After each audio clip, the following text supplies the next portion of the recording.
Hello, Mark. My name is Tim, and my student number is SO341005, and I'm a sophomore student. Today, I'm going to read a transcript called Zach Ebrahim. I am the son of the terrorist. Here's how I chose peace. On November 5th, 1990, a man named El Sarit Nosir walked into a hotel in Manhattan and assassinated Rabbi Meir Kahan, the leader of the Jewish Defense League. Nosir was initially found not guilty of the murder, but while serving time on lesser charges, he and other men began planning attacks on a dozen New York City landmarks, including tunnels, synagogues, and the United Nations headquarters. Thankfully, those plans were foiled by an FBI informant. Sadly, the 1993 bombing of the World Trade Center was not. Nosir would eventually be convicted for his involvement in the plot. El Sayed Nosir is my father. I was born in Pittsburgh, Pennsylvania in 1983 to him, an Egyptian engineer, and a loving American mother and grade school teacher, who together tried their best to create a happy childhood for me. It wasn't until I was 7 years old that our family dynamic started to change. My father exposed me to a side of Islam that few people, including the majority of Muslims, get to see. It's been my experience that when people take the time to interact with one another, it doesn't take long to realize that for the most part, we all want the same things out of life. However, in every religion, in every population, you will find a small percentage of people who hold so fervently to their beliefs that they feel they must use any means necessary to make others live as they do. A few months prior to his arrest, he sat me down and explained that for the past few weekends, he and some friends had been going to a shooting range on Long Island for target practice. He told me I'd be going with him the next morning. We arrived at Calverton Shooting Range, which, unbeknownst to our group, was being watched by the FBI. When it was my turn to shoot, my father helped me hold the rifle to my shoulder and explained how to aim at the target about 30 yards off. That day, the last bullet I shot hit the small orange light that sat on top of the target, and to everyone's surprise, especially mine, the entire target burst into flames. My uncle turned to the other men, and in Arabic said, "Ibn Abba," like father, like son. They all seemed to get a really big laugh out of that comment, but it wasn't until a few years later that I fully understood what they thought was so funny. They thought they saw in me the same destruction my father was capable of.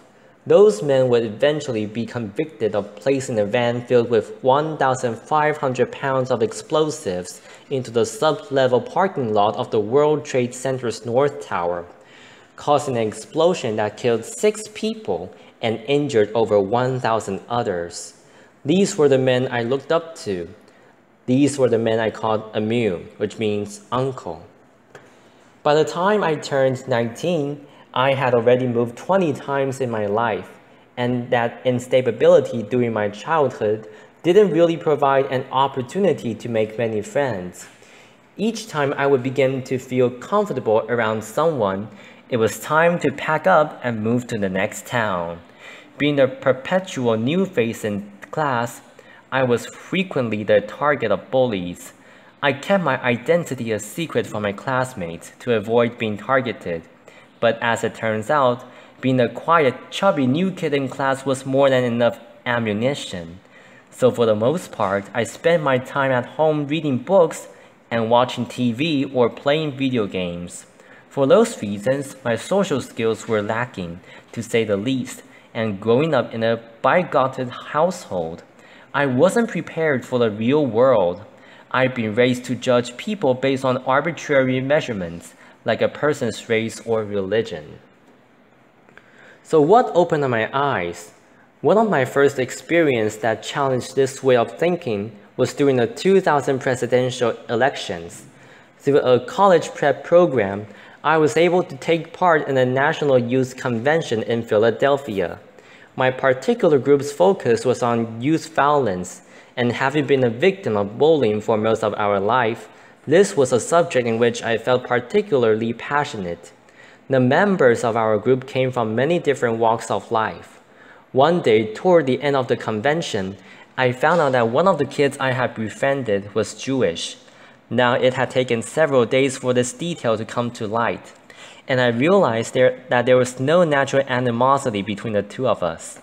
I had never had a Jewish friend before, and frankly, I felt a sense of pride in having been able to overcome a barrier that for most of my life, I had been led to believe was insurmountable. Another major turning point came when I found a summer job at Busch Gardens, an amusement park. There, I was exposed to people from all sorts of faiths and cultures, and that experience proved to be fundamental to the development of my character. Most of my life, I've been taught that homosexuality was a sin, and by extension, that all gay people were a negative influence. As chance would have it, I had the opportunity to work with some of the gay performers at a show there, and soon found that many were the kindest, least judgmental people I had ever met. Being bullied as a kid created a sense of empathy in my toward the suffering of others, and it comes very unnaturally to me to treat people who are kind in any other way than how I would want to be treated. Because of that feeling, I was able to contrast the stereotypes I've been taught as a child with real-life experience and interaction.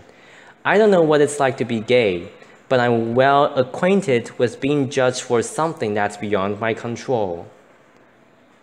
Then there was The Daily Show. On a nightly basis, Jon Stewart forced me to be intellectually honest with myself about my own bigotry and helped me to realize that a person's race, religion, or sexual orientation had nothing to do with the quality of one's character. He was in many ways a father figure to me when I was in desperate need of one. Inspiration can often come from an unexpected place, and the fact that a Jewish comedian had done more to positively influence my worldview than my own extremist father is not lost on me. One day I had a conversation with my mother about how my worldview was starting to change, and she said something to me that I will hold dear to my heart for as long as I live. She looked at me with the weary eyes of someone who had experienced enough dogmatism to last a lifetime and said, "I'm tired of hating people." In that instant, I realized how much negative energy it takes to hold that hatred inside of you. Ebrahim is not my real name. I changed it when my family decided to end our connection with my father and start a new life. So why would I cut myself and potentially put myself in danger? Well, that's simple. I do it in the hopes that perhaps someone someday who is compelled to use violence may hear my story and realize that there is a better way. That although I have been subjected to this violent, intolerant ideology, that I did not become fanaticized. Instead, I choose to use my experience to fight back against terrorism, against the bigotry. I do it for the victims of terrorism and their loved ones, for the terrible pain and loss that terrorism has forced upon their lives.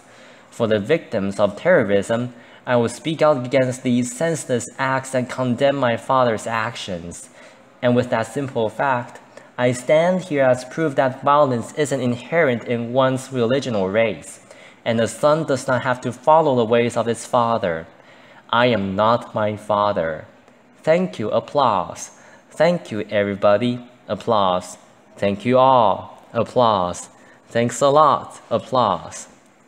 This is the end of my recording. Thank you and goodbye.